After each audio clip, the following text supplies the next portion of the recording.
Bem-vindos, senhoras e senhores, à nossa mostra de arte. Uma coleção de óleos e naturezas mortas que tem alguma coisa em comum.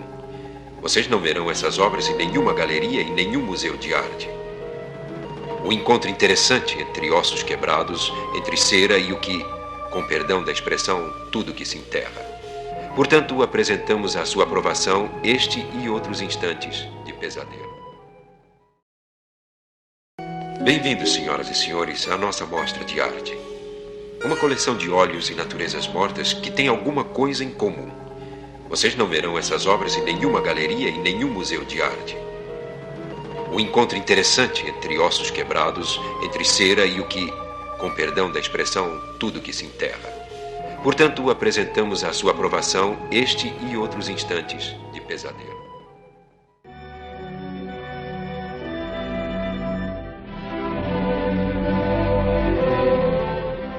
Olá, ouvinte, seja bem-vindo à nossa Galeria do Terror.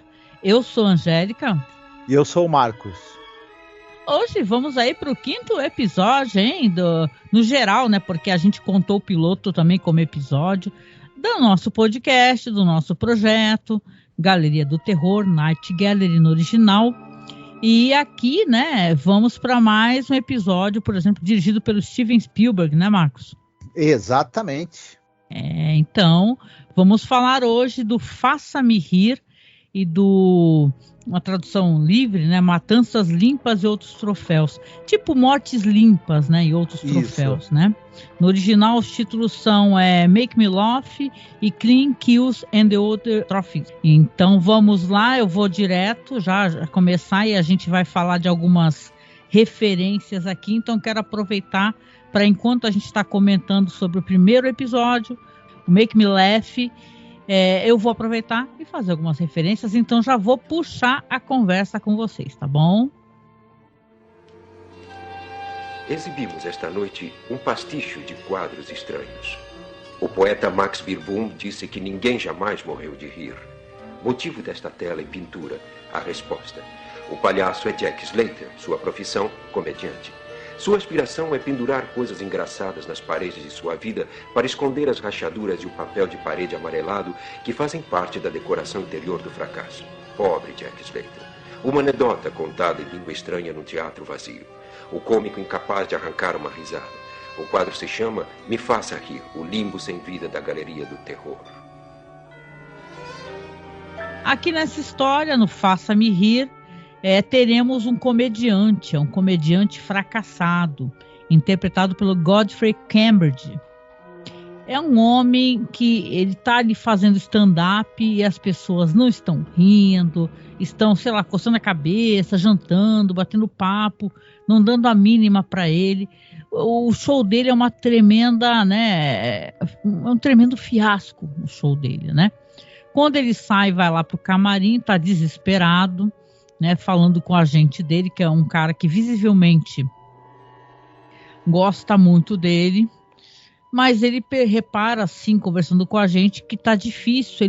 Ele já foi, no passado, pelo que eles contam, um cara que enchia, que lotava as casas e tinha mais sucesso, só que agora ele tá tendo uma dificuldade imensa em fazer as pessoas rirem, né? Então ele tá muito desesperado, né? O agente dele, aqui nós temos novamente, né, Marcos, o mesmo ator, né, que já trabalhou anteriormente no episódio que é também dirigido pelo Spielberg, né, o Olhos, né? Uhum.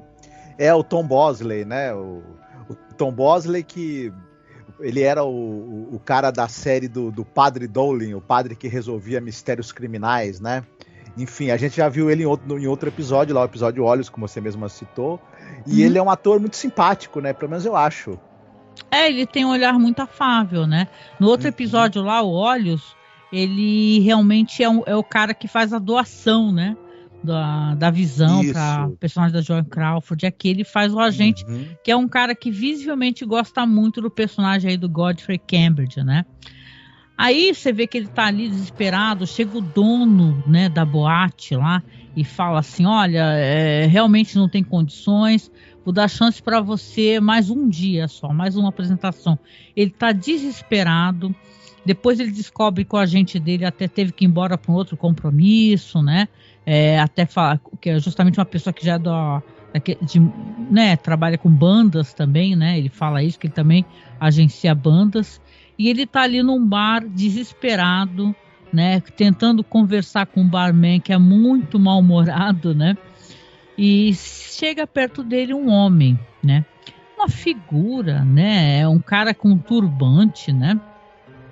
Interpretado pelo Jack Vernon, né? E ele fala assim para ele que, olha, eu vi que você está desesperado, né? Eu não sei, eu sou uma pessoa que eu sou o guru dos milagres, né? E, poxa, faz muito tempo que eu não faço nenhum milagre. E você gostaria que eu fizesse um milagre para você? E o personagem aqui, o Jack Slater, ele, claro, ele fala na hora assim, não, eu preciso de um milagre. Eu preciso fazer com que todas as pessoas riam do que eu falo. Todas as pessoas, eu tô desesperado, né? E tal. E aí, o personagem que faz esse guru esquisitíssimo, né? Meio galhofa, ele fala, só que eu tenho que te dar alguns avisos, né? Alguns desejos que eu concedi, alguns milagres que eu fiz, acabaram não dando muito certo, né? Ele explica a situação de uma moça e tal, né? De desejos que, vamos colocar assim, é quase como uma pata do macaco, né? Que você deseja uma coisa, só que o que é concedido não é bem o que você queria, né? O personagem Jack Slater aqui, ele tá querendo mais, de qualquer maneira, ter o desejo concedido. E simplesmente, sem nada demais, assim, sem nenhum efeito especial, simplesmente o guru fala para ele, ok, concedido. E ele fala assim, já, sim. Aí quando ele vira pro barman, ele fala pro barman assim, olha só, esse homem aqui me ajudou, né? Ele fala algo assim, né? Fez um milagre para mim, as pessoas vão, vai dar tudo certo. Aí na hora o barman já começa a rir sem parar, o que esse cara tá falando e tal, e aponta para as pessoas no bar, olha só as coisas que ele fala, e rindo, todo mundo imediatamente começa a rir muito, né? E para ele não causa nenhuma estranheza para o comediante, né? E segue, né? Eu vou deixar aqui já, né? Para você comentar também. Você tem claramente ali um set de tempo, né? O tempo passou. E aí você vê já num futuro, dias depois ou meses depois, ele ali se apresentando numa casa de show. Aparecem todos aqueles neons, né, Marcos, né? Coisas de Las Vegas, né? Aquelas imagens famosas dos neons, né? Sei lá, Caesar Palace, por aí vai. E aí já aparece ele voltando de um show muitíssimo aplaudido, a gente está esperando ele e falando assim, olha, mais uma noite de sucesso. E ele está ali muito frustrado, muito revoltado, e ele fala assim, a gente pergunta o que foi, né? As pessoas estão rindo de mim. Aí ele fala, mas não é isso que você queria? Aí ele fala, as pessoas riem de tudo que eu falo. E por aqui eu deixo aqui para a gente contar o desfecho depois, né? Mas esse daqui, então, Faça-me Rir, que é mais uma dessas histórias onde o desejo concedido não é exatamente o que você queria, da maneira como você queria, né? Exatamente. Esse é mais um que é dirigido pelo Steven Spielberg. Só que dessa vez eu queria fazer uma comparação com o episódio que o Spielberg dirigiu antes, na própria Galeria do Terror. Aqui, ele parece que ele percebeu que esse episódio dependia muito da atuação do Godfrey Cambridge. Eu acho que o Spielberg deixou um pouco a criatividade narrativa, os recursos um pouco de lado, ele deixou a história falar por si mesma e, sobretudo, centrou o máximo que ele pode o foco na atuação do Godfrey Cambridge, que eu acho que ele é o ponto alto desse episódio. Concordo demais, ele é muito expressivo, é uma grande atuação. O pessoal talvez lembre dele do filme da Bolha Assassina dos anos 70, não é uma lembrança talvez das melhores, que o filme não é, né? E ele é um cara também que ele tá no Riff no Harley, por exemplo, que é um filme que o Ossie Davis dirigiu. O Godfrey Cambridge, ele fazia uns blaxploitation, uns filmes assim de comédia ou policial com protagonistas negros, né? Ele tá dentro da história, né, dos filmes de blaxploitation e tal, e isso é bem legal. E é uma coisa interessante. ele é muito expressivo porque o rosto dele tem nesse episódio, ele tem uma tensão, um descontentamento, mesmo quando ele tá rindo, né? Os olhos nunca estão rindo, porque a inadequação, o descontentamento, a frustração dele são marcados no rosto dele o tempo todo, e isso vai num crescendo, inclusive, né? Depois o tédio que ele sente quando ele se torna engraçado como ele queria, só que é por uma mágica. Ele não se torna engraçado porque ele consegue fazer boas piadas e cativar o público com as suas piadas. E aí esse tédio também mortal que se apodera dele está muito marcante no rosto do ator. E uma coisa interessante na estrutura também desse episódio, não sei se você vai concordar comigo, ele tem um pouco a estrutura de uma piada, porque você tem o setup, né, que você introduz a ideia que vai ter a piada, você tem o desenvolvimento e você tem o punchline, né, que falam, né, que é aquela conclusão da piada onde você tem aquela virada que vai provocar o riso. Esse episódio ele é dividido em 3 atos.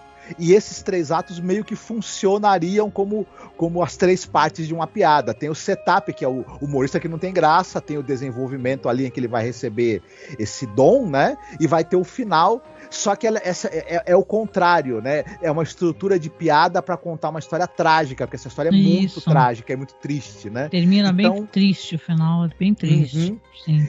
Então é interessante, eu achei que acaba sendo, inclusive, em termos de estrutura, esse roteiro do Serling é muito feliz também por conta disso, né? Eu acho que tem um toque mais realista, né? E tá mesmo aparecendo esse guru, esse cara aí com esse turbante, né? O que é aquilo, né? Tem uma coisa mais realista, aquela coisa mais... O episódio termina com uma música de jazz, né? Ele quer ter um clima mesmo de uma coisa da noite e tal, né? Dos shows, né? E assim, você fazer as pessoas rir é diferente da pessoa rir por nada, né? Uma coisa meio forçada, né? Tanto que, em certo momento, ele quer mudar a perspectiva, ele quer mudar a carreira dele, ele quer fazer papéis dramáticos, né?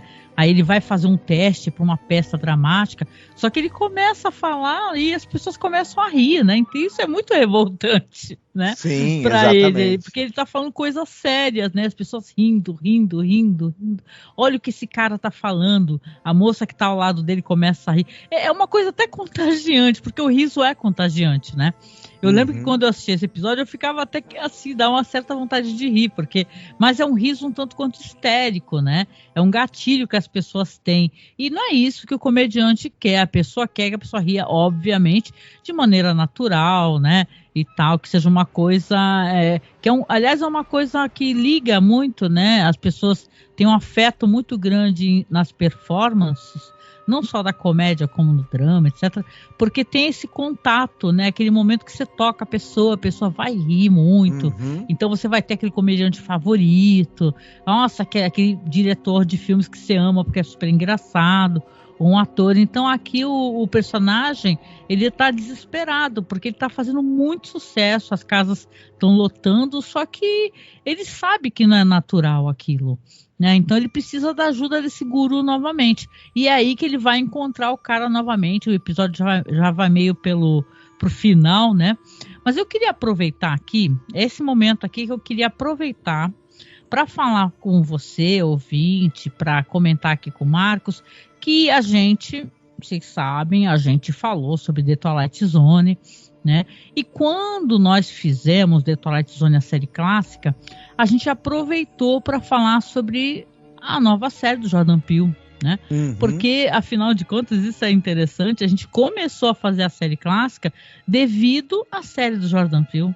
Porque a gente conversava, né, Marcos? Falava assim, olha só, vai sair mais uma reimaginação de The Twilight Zone e tal. E o Marcos já tinha assistido todos os episódios, ou quase todos, né, Marcos?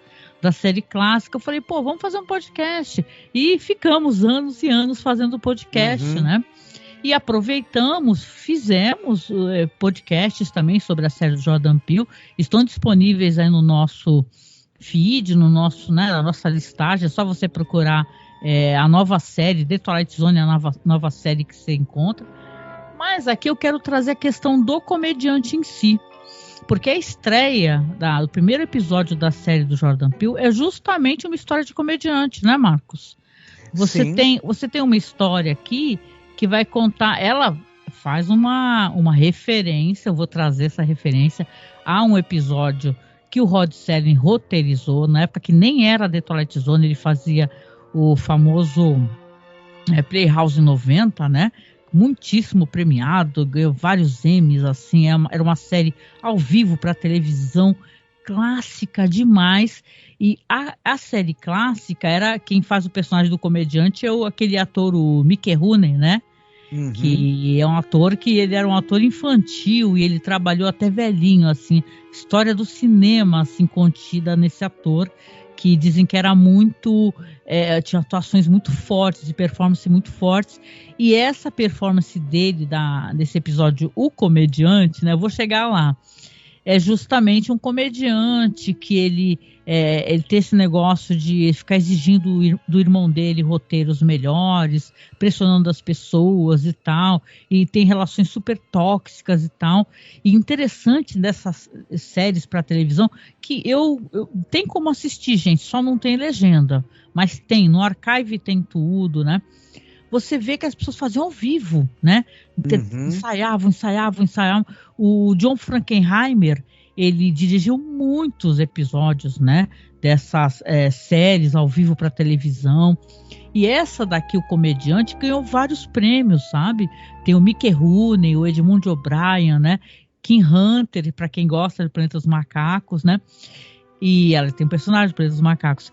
Então, você vê aqui, essa história do comediante, ela permeia, né?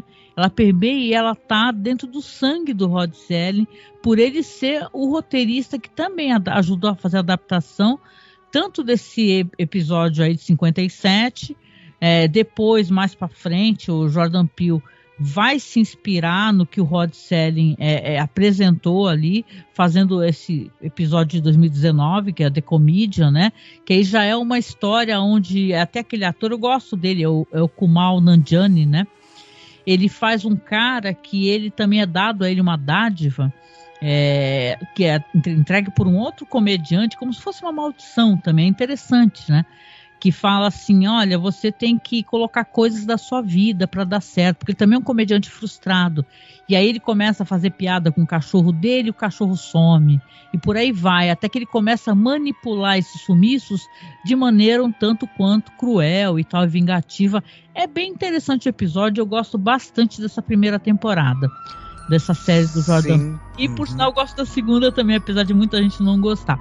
Eu só queria voltando até para poder te dar a palavra, que aqui então, quando a gente tem aqui em Night Gallery um comediante novamente, você tem toda, obviamente não de 2019, né? Mas você tem toda essa carga, né? Já que essa adaptação aqui também tem a mão do Rod Serling, não é verdade? Ele faz aqui a adaptação, né, dessa história. Tem muita inspiração do que tinha ali no Mickey Rooney, né? Então aí eu te pergunto, né? Com tantos comediantes na cabeça, fazendo esse humor um tanto quanto ácido e tal, o que você acha dessas relações? Infelizmente eu não assisti esse teledrama com o Mickey Rooney, né? Ainda tô devendo isso para mim mesmo, mas o do Jordan Peele ele vai por um outro caminho, né? Que é interessante. Eu acho que é mais parecido com esse episódio que a gente vai comentar, o episódio da segunda temporada, que é da cantora, que ela recebe a dádiva de tudo que ela canta, as pessoas gostarem, ela vira uma popstar. Só que ela começa a ficar com tédio, porque na verdade ela não sente que... Eu lembro. Que é até eu lembro de não ter gostado desse episódio, mas eu entendi a relação. É meio que você recebe uma dádiva, né? Só que não é uma dádiva verdadeira, né? Isso, eu acho que esse episódio é até mais parecido, apesar de ela não ser um comediante, né?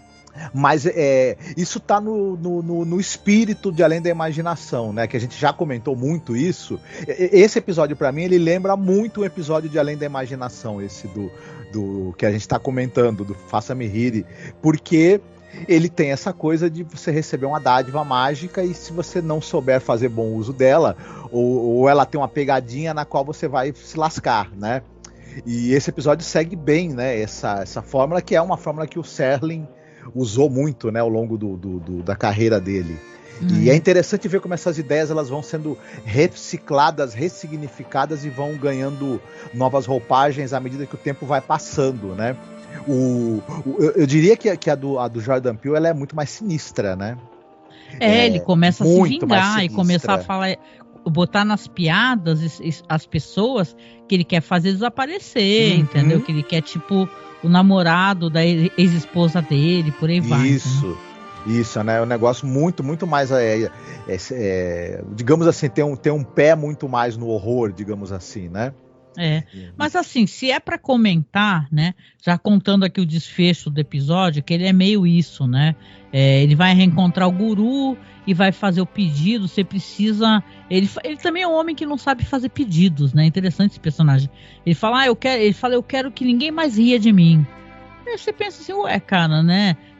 Então você quer uma carreira dramática, então ninguém pode rir de você, né? Então vai chorar, sei lá, né? É o contrário. Então eu acho que se tem uma falha nesse roteiro, é meio a inconsistência dos desejos desse personagem, né? Que é muito bem atuado pelo Godfrey Cambridge. Mas aí ele vai atravessar a rua e começa a gritar para a florista do outro lado da rua, assim, senhora, começa a contar uma piada porque ele quer testar, só que ele vai atravessando a rua sem olhar e acaba sendo atropelado. Aí a senhora, quando vê o que aconteceu, ela começa a chorar, termina com esse tom, né? Assim, ela chorando, aí sobe aquela música de jazz, né? Eu acho esse episódio, ele meio escalafobético, acho que é essa palavra, né? Porque eu não sei se ele quer ser engraçado com esse doido de turbante e tal, tem essa ótima atuação. Eu não acho ele muito legal, esse episódio. Assim, veja bem, eu acabei de mencionar algumas coisas que são muito superiores a ele, né? Então, assim, você fica assim, ok, então é isso. Ele é um cara que não sabe fazer pedidos, ele foi alertado e tal. Sim, a gente sabe que para a tragédia acontecer, tem que ter um imbecil que não vai prestar atenção em nada, né? Mas ele é muito, né? Ele já passou, sei lá, dias ou meses fazendo as pessoas rirem loucamente. Agora o pedido dele é que ninguém mais ria dele. Você não fica, né? Na verdade parece que tem uma certa forçação para você ter esse final trágico, né? Mas que de qualquer maneira acaba sendo interessante, né? É uma piada ao contrário, né? A piada que a punchline dela vai fazer você rir. Não, e aqui vai fazer você chorar, né? Que nem você falou, fazer você chorar, acho que é isso. Aí você tem o Steven Spielberg, que aqui não mostra nenhum traço autoral. Não. Esse episódio é totalmente assim. Se em Olhos ele mostrou uma visão interessante, uma criatividade, né? A gente falou sobre isso. Para quem não escutou, volta um pouquinho atrás. Aqui é um episódio totalmente whatever, assim que se fala, né? O cara do turbante, que é o Jack Vernon, o ator, ele não é um ator lá muito expressivo, digamos assim. Ele também não. Ele fazia a voz do Frost, o boneco de neve, né? Nas animações muito tempo atrás, né? A pessoa talvez tenha que ser um tanto quanto já idosa para lembrar disso. Mas enfim. E aquele turbante é para dar esse tom que ele seria uma espécie de djinn, né? Então tem a questão do Jim, né? Mas o Jim faz isso propositalmente, né? Ele é vamos lembrar dos filmes, né? Mestre dos Desejos, né? Que realmente você tem aqui uma história que ele fala que ele é um complicado, que ele se embanana, que as coisas não dão certo e tal. Ele é um pouco aqueles anjos da guarda também, trapalhões, que você vê aí na ficção, né? E que tentam ajudar você e acabam te metendo em rascadas. Enfim. Verdade. Bom, assim, eu acho que se é para fazer alguma recomendação, primeiro, as pessoas assistirem, até porque não sei se tá fácil, mas a gente colocou nas publicações esse episódio aí, o Comediante, The Comedian, que é o primeiro episódio que o Jordan Peele lançou. E também dá uma assistida, aí já você vai ter que tentar entender inglês e tal, você procurar, sei lá, né? Não sei se sinceramente, Playhouse 90, é uma das coisas que eu mais quero assistir e é super difícil de arrumar legendas ou que eles estejam em qualidade, porque esses episódios têm a questão de ser ao vivo. Vamos lembrar os episódios de The Twilight Zone que são de videotape, que são terríveis, né? Não porque eles são ruins, e sim porque não tem como os caras conseguirem remasterizar aquilo. Uhum. Então Playhouse 90 é super... tem um velo branco e tal, é bem acabadão mesmo. Não fizeram nada que eu saiba. Sim. Diz que tem saiu uma edição da Criterion aí e tal, pegando tipo a era de ouro da televisão, né? Mas eu nunca vi isso por aí pra gente acessar, né? Uhum. Mas de qualquer maneira vale a pena ir atrás desses episódios que eu mencionei, né? Mas esse aqui, o Faça-me Rir, eu achei totalmente whatever, assim, não achei grande coisa, pra ser bem sincera. Uhum. Eu achei um episódio interessante, né? A estrutura dele eu achei curiosa, mas como você mesma falou, ele não tem nada assim que, a não ser a atuação, né, do Godfrey Cambridge, ele não tem nada assim que eu acho que salte, né, aos olhos. As pessoas têm uma curiosidade natural, né, até porque tem aquela história do palhaço, né, o palhaço triste, né, o comediante que na verdade está triste. Então é uma coisa, né, até esses documentários e tal, você vê que realmente as pessoas têm essa curiosidade. Então a persona atrás daquele ser que fica na frente do palco fazendo todo mundo rir, né? O Alan Moore no Watchmen, se eu não me engano, né, que ele acabou imortalizando também essa história do palhaço, né, que não consegue, que é triste, aí vai no psiquiatra e o psiquiatra fala, vai assistir o show do palhaço Palhate, se você tá tão triste, tão infeliz, que é capaz que você dê umas boas risadas e você melhora o seu humor. Aí ele fala, mas eu sou o Palhate. Isso é muito triste, né? Caramba, é isso então, né? Vamos então aí pro segundo segmento. Aí você puxa, Marcos, e comenta e faz a sinopse, depois a gente, né, fala. Our second painting this evening has to do with the stalker and the victim, the hunter and the hunted. That rare breed of Homo sapien whose love of butchery is not a sport but a consuming passion. Offered to you now, clean kills and other trophies.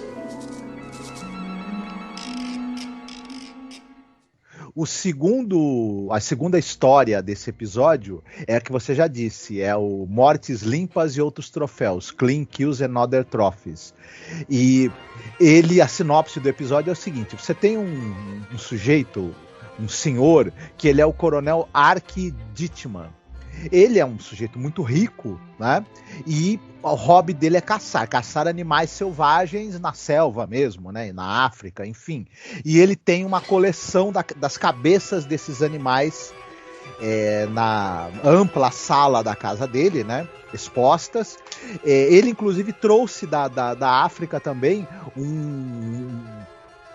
um rapaz que atualmente é uma espécie de mordomo dele, né?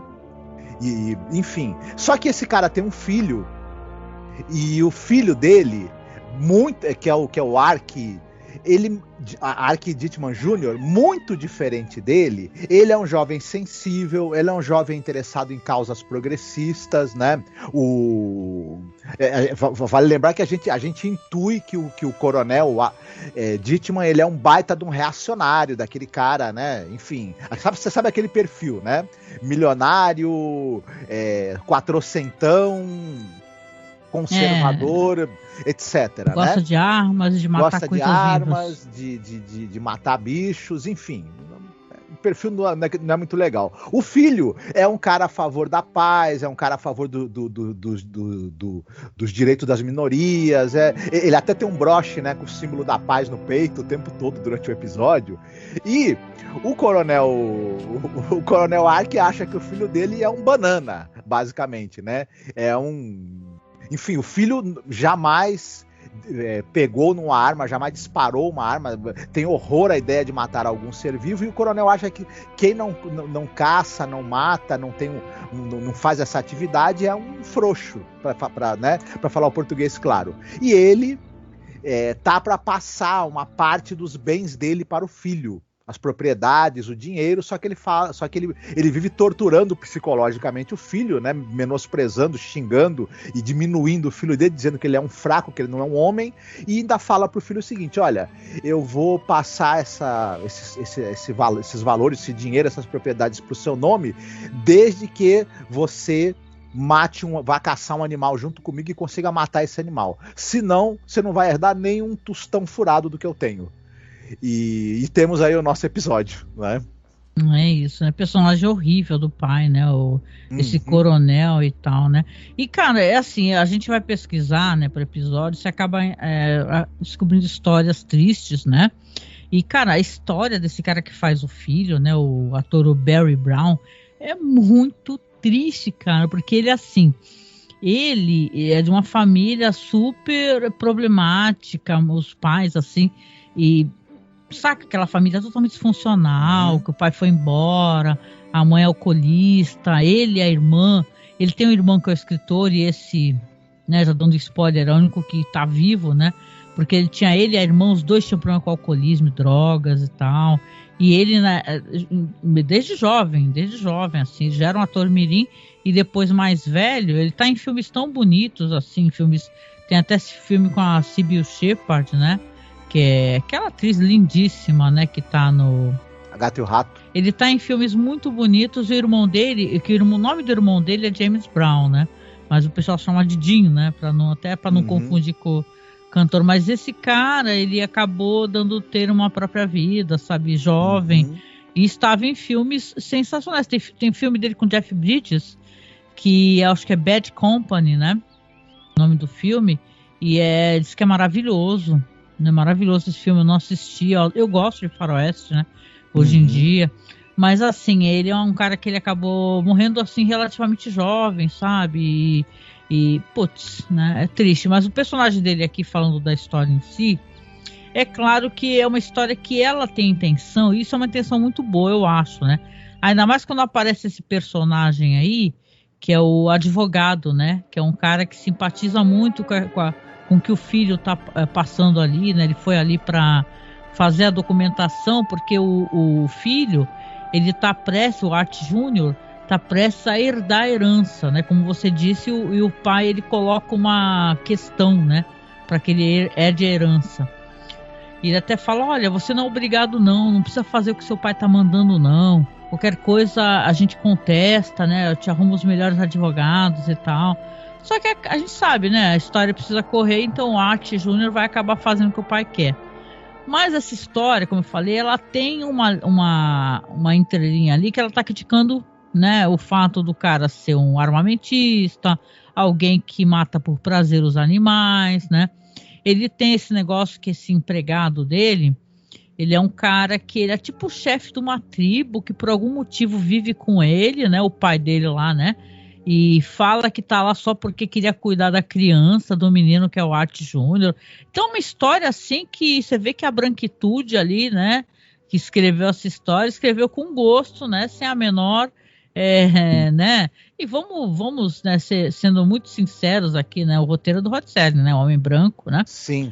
E a gente já criticou anteriormente, né, porque ninguém é uma coisa ou outra, né, todos somos várias coisas. E é claro que a gente acaba às vezes, com as melhores das intenções, colocando coisas que mostram que a gente é meio equivocado, né? Por que esse homem negro, filho de um chefe de tribo, né?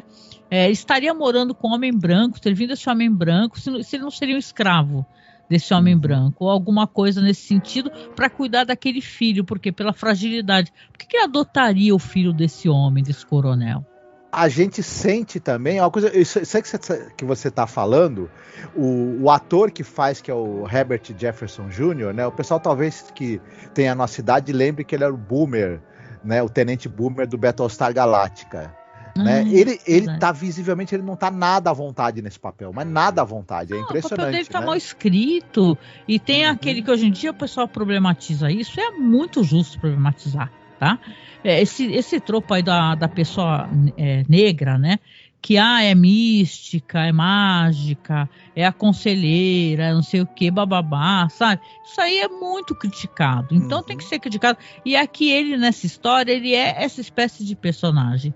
Primeiro que o cara dá a entender que o coronel lá, esse babaca nojento, né?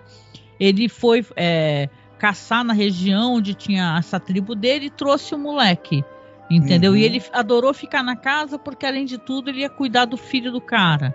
E ele tem uma coisa meio paternal, né? Então é meio assim, tá ali para servir o cara e cuidar do filho do cara, que é um cara frágil, diz que bebe, né? Aliás, o próprio ator também bebia muito, então acaba sendo um pouco triste, né? A gente vê ele fazer esse papel, assim, pessoa que tá bebendo tanto, coitado, né? E aí você vê que é para problematizar mesmo, né? E tal, né?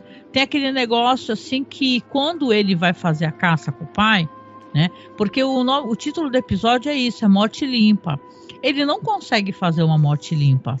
Quando ele vai tentar atirar no Bambi lá e tal, sei lá, no veado, ele fere e não consegue, o bicho foge e tal, aí o pai xinga ele, fala que eles ficaram horas procurando o bicho ferido, né? E tal, que teria que ser uma morte limpa, né? Ou seja, essas pessoas têm isso daí, elas matam de maneira predatória para poder empalhar uma cabeça e botar na casa dele, é cheia disso, de urso empalhado, bichos empalhados. Ele fala que já caçou de tudo que anda, ele já caçou, né? Então, aí é para trazer a questão do homem que está aqui, né? O cara que é um homem negro. Aí você vê que enquanto tá tendo essa caça, aí o cara chega lá, acho que é advogado, né? Ou é depois da caça isso, quando o pai volta, né? Xingando, né? Que tiveram que trouxeram a presa e tal. Mas o cara tá de costas assim para uma lareira com uma roupa totalmente assim tribal e tal, e falando que está ali rezando para um deus não sei o que lá, porque os deuses blá blá, sabe? E, cara, é meio tirado assim, saca? Isso daí é naquele nível, mas aí já não é uma adaptação do Rod Serling de um trabalho de outra pessoa. Você lembra aquele episódio de Twilight Zone do cara que tem uma mandinga lá que a mulher dele tira do lugar e aparece um leão? The Jungle, né? The Jungle, né? Que eu acho esse episódio super problemático. Esse episódio aqui parece a mesma coisa. Né, porque ele tá lá de costas lá fazendo, e para resumir a questão aqui, é meio isso, né? Sim, né? O cara vai lá pedir pros deuses lá, vai fazer umas mandingas e tudo, e vai falar para ele ir embora, falar para ele não, falar pro filho e pro advogado não entrar na sala, porque aconteceu uma coisa muito séria lá, o advogado até olha e tudo, fica chocado, não mostra pra gente que é espectador, mas sim, quando o episódio vai terminar, mostra pra gente isso sim, que você tá imaginando aí exatamente, ouvinte, né? Que o cara tá, tipo, com a cabeça, um daqueles troféus lá, né? Que é um final meio whatever, ele olhando de cara, o outro olhando de cara feia lá embaixo. Saca, pra mim são 2 episódios que, né? Não trouxeram muita coisa pra mim, né? Aliás, esse ator aí que faz o coronel aí, o cara morreu no ano seguinte, hein? Esse ator aí. Sim. O Raymond, né? Massey. Então, uma coisa que a gente precisa destacar nesse episódio, eu já vou querer também comentar sobre o final dele, porque eu achei um negócio desse final aí que ai, mas tudo bem, já vou chegar lá. O grande destaque desse episódio, se tem uma coisa que a gente pode destacar, é a presença do Raymond Massey. Esse cara, ele era um astro, ele foi um nome importantíssimo do cinema nos anos 30, 40, 50, 60. Esse cara, ele é um nome importante do cinema. Ele, nos anos 30 e 40, ele tava em um filme importante atrás do outro. É um negócio... eu tinha até comentado, a gente tinha combinado de não se estender muito, né, nas filmografias das pessoas, mas no caso dele, a gente tem que citar que ele tá, por exemplo, na Casa Sinistra do James Whale, ele tá no Pimpinela Escarlate do Harold Young, ele protagoniza um clássico da ficção científica, que é aquele filme Daqui a 100 Anos, que é o filme que teve roteiro do H.G. Wells. Aquela série Dr. Kildare, né? Que fez muito sucesso. Exato. Ele é o Dr. Gillespie, o cara que é o parceiro do Dr. Kildare. Que detalhe, gente. O Dr. Kildare é o Richard Chamberlain. Uhum. Que é, eu acho assim, né? Ele tá vivo ainda. Um dos caras mais bonitos, né? Sim. Que já pisaram na face da Terra, assim. E maravilhoso, assim. Eu tenho curiosidade desse Dr. Kildare. Ele co-protagoniza o filme Vidas Amargas, né? Contracena com o James Dean. Ele tá no Vontade Indômita do King Vidor. Ele tá no Retrato de uma Mulher do Fritz Lang. E ele atuou ao lado do A.D.D. Robson. Ele atuou ao lado de Gary Cooper, de John Wayne. Enfim, esse cara... E um detalhe, nesse episódio, pra mim, né? Ele engole todo mundo. Né? Enquanto que eu acho que as atuações ali, ninguém tá lá muito convincente, infelizmente, eu acho que os outros atores desse episódio estão todos assim com atuações muito, como é que eu diria, no máximo medianas, né? Talvez o que tá um pouco melhor para mim é o Barry Brown, que ele realmente ele consegue passar pra gente essa inadequação e o desconforto que ele tem com esse pai dele, né? Mas ainda assim, eu acho que o Barry Brown, ele exagera um pouquinho nessa coisa dele transparecer uma certa fraqueza, porque o personagem... só fica bebendo, o tempo todo o pai dele falando, né, o ator ali dando o maior show de atuação e ele bebendo. Então... Sim.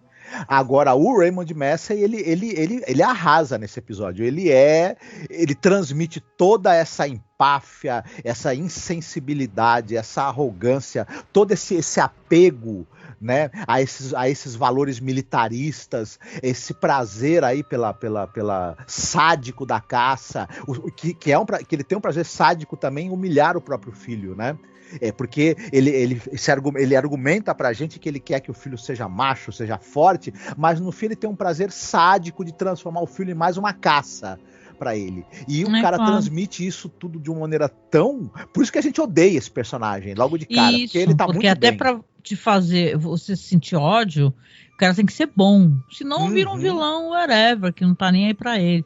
Entendeu? Então, mas eu acho, esse outro episódio também não achei tudo isso, entendeu? Não achei muito legal, né, esse episódio. O roteiro não é, né? A direção do Walter Doniger, né? E tal. Mas eu achei, assim, o primeiro um episódio meio whatever, e o segundo também. Então, agora me diz, você que tá escutando, se você gostou, conta pra gente aqui, né, nos comentários. Eu queria, não sei se você concorda comigo, Angélica, nesse final, que a gente pode contar, né? Claro que sim. Então, aliás, eu já contei o final, né? Isso. E precisa dos deuses lá da tribo do cara pra matar um velho e cortar a cabeça dele e pendurar na parede? O próprio cara poderia fazer isso. Aliás, é o que a polícia vai pensar, diga-se de passagem, quando chegar. Eu fiquei pensando nisso. A polícia vai chegar, vai prender o mordomo lá, o cara negro. O boia, né? Vai falar, e vai falar assim, foi você que matou, né? O teu patrão aí, né? Isso. E adiantou mandar o filho embora, vai ter uma investigação, né? O episódio termina, ele é tão, sei lá, que parece que tá tudo resolvido. Ele manda o filho do cara embora com o advogado, como se o advogado fosse adotar o filho do cara lá e vai embora que tá tudo resolvido. Resolvido o quê, cara pálida? Porque, né, não tá não. Eu achava muito mais interessante se, por exemplo, porque o cara morrer e ter a cabeça pendurada, não precisa de um deus para fazer isso. Eu achava mais interessante se, por exemplo, o velho tivesse desaparecido e reaparecido, por exemplo, sozinho, desarmado no meio da selva. Aí sim você fala, pra teletransportar o cara pra selva, pra ele virar caça, aí é o poder de um deus mesmo, né? Aí já virou Bradbury, né? Sim. Eu fico pensando aqui, cara, que assim, episódio, não foi bem escrito esse episódio, né? Eu não sei se ele sofre alguns episódios, a gente conversou sobre isso, pela edição que eles sofreram, né? Porque os episódios, eles começaram a ter que, tem que ter 1 hora de episódio, 50 minutos, sei lá. Vamos cortar aqui, cortar ali, cortar lá. Às vezes eu fico pensando, porque a gente já conversou sobre isso, porque eu não sei se tem versões integrais, assim, dos episódios, que eles parecem que são... Eu penso assim, Marcos, eu acho que devem ter outras edições. Sim. Né? Tanto que tem outras colocações. Às vezes tem alguns que a voz de Pamela tá junto nesse episódio aqui. Já no nosso caso aqui, a gente pegou um que... Então, parece que tá mal editado, né? A pessoa saiu cortando e não cortou direito, né? Não à toa, a gente está criticando o Rod Serling aqui, né? Mas ele é uma pessoa que ele não ficou satisfeito com os episódios, né? Ele não gostava dos episódios, ele falava que estava problemático, que as coisas não eram daquele jeito. Não era só porque tinha humor ou terror, né? E sim, até porque tem episódios de Twilight Zone que tinha terror, né? Mas você vê que os episódios, alguns são problemáticos aqui, né? Você fica sem entender certos comportamentos de personagens e tal. Esse aqui mesmo, que nem você apontou, porque ele precisa chamar os deuses dele para cortar a cabeça de uma pessoa? Tudo bem, vai que ele fez isso sem tocar no cara, né? E tal, mas nada é mostrado para o espectador, então não sei qual que é a relevância, né? Apenas usar esse negócio de agora ele invocou os deuses dele. Né? Por que ele não invocou antes os deuses dele? Até porque ele estava ali, na minha opinião, ele foi sequestrado por esse personagem. Esse personagem do mordomo Miboia, né? Ele existe apenas para resolver a situação do filho do milionário. Ele é um personagem que ele existe para resolver apenas para resolver um conflito entre dois personagens brancos. Aí é difícil, mas é isso, né? Que as pessoas estão questionando de maneira muito justa. Entendo que vários personagens pretos e tal, eles existem para resolver problemas de pessoas brancas, né? E tal, né? Eles estão ali dentro de uma situação para ser místico, ser o conselheiro e tal. E esse personagem aqui, ele tá dentro desse tropo do negro místico, né? Então você vê que já, tudo bem, hoje em dia a gente desconstruiu essas questões e a gente debate muito mais. Nessa época, vamos lembrar, dos anos 70, talvez não se debatesse tanto, né? Mas mesmo assim, sabe? Eu acho que ele é problemático, mal escrito e termina de maneira muito súbita, tanto quanto termina o Faça-me Rir, que eu acho que também termina de maneira meio boba e súbita, inteiro, com um cara chegando e falando assim, olha, eu não quero que ninguém mais ria de mim, resolve meu problema aí, mas só pode um pedido por vez, não, mas resolve aí, né, porque o roteiro quer, ele fala assim, então tá, pega aí mais um pedido pra você. Então é meio whatever. Quando ele fala isso, a gente já sabe que o cara vai morrer e alguém vai chorar. É tipo assim. Você termina, não te emociona, entendeu? Você até admira a atuação do cara e tal, mas não te emociona. E aqui, nenhuma nem outra, entendeu? Não te traz nada enquanto espectador. Termina assim. É aquele segmento de Cripta do Terror no quadrinho do Eerie, né? E tal. Que termina e fala, essa historinha não foi boa. Isso que é a graça também da antologia, né? Eu sempre falo isso, né? Por isso que eu gosto dessas histórias de antologia e tal, porque, essa não foi legal, tem a próxima, né? Então, vale a pena você ir acompanhando, até porque você vai ter uma ou outra surpresa boa, né? No meio, às vezes, de um episódio meio whatever, como foi esse aqui. E eu tô falando muito whatever aqui, não sei porquê. Qualquer coisa, né? Enfim. Qualquer coisa. A gente acaba... Mas eu concordo com você, sim, e não dá pra gente saber como seria a metragem, porque eu creio que boa parte desses episódios que foram remontados, tiveram cortes para que coubessem 2, 3 histórias nessa metragem de 50 minutos, e os cortes originais estão perdidos, né? As montagens originais, boa parte delas hoje está perdida. Já teria saído, né? Já teria saído sem dúvida. O Blu-ray, sei lá, das histórias completas, né? Com toda certeza. Porque eu fico com essa impressão, porque a gente estava estudando para poder gravar esse podcast, e uma das coisas que o pessoal deixa bem claro, fala assim, olha, os episódios tiveram muita edição. Entendeu? O que matou Galeria do Terror foram as edições, né, que às vezes não foram muito bem feitas, e a troca de horário o tempo todo. Se você quer perder a audiência, você fica trocando de horário. Vai ser segunda, 10 da noite. Não, agora vai ser terça, 5 da tarde. Pronto. Você já perdeu a audiência. E teve também essa coisa deles pegarem episódio de outras séries, né, botarem só a introdução do Rod Serling e meterem dentro do Galeria do Terror, né? Vamos chegar também em alguns desses episódios, vamos poder comentar isso, né? Deve ter ficado bem bizarro, né? Isso é um desrespeito com o Rod Serling, né? Não é à toa, né? Para quem quiser procurar, procurem as entrevistas dele falando de Galeria do Terror, cara. Né? E é duro, né? Porque tem aquele documentário, aí tem muitas pessoas elogiando o Rod Serling, mas também, sabe, meio assim, o cara estava insatisfeito. Sim, porque o cara, ele tinha um padrão de qualidade. Veja bem, quando você compra o Blu-ray, tá Rod Serling's, né? Night Gallery. Sim. Entendeu? Não tá Jack Laird's Night Gallery ou outro showrunner, você entende? Então, sim, estavam utilizando o nome dele, o prestígio dele que ele já tinha, né? Exatamente. E ele também aqui, ele tinha que escrever boa parte dos roteiros, ou até a maior parte, né? Para poder fazer valer o nome dele, né? Na chancela da série. Mas ele não tinha controle sobre a produção e é como você mesma falou, né? O resultado volta muitas vezes aquém do que ele gostaria, né? Produção, infelizmente. Edição, né? Coisa que em The Twilight Zone, com todos os problemas que ele teve, que era muito mais, inclusive com publicidade, né?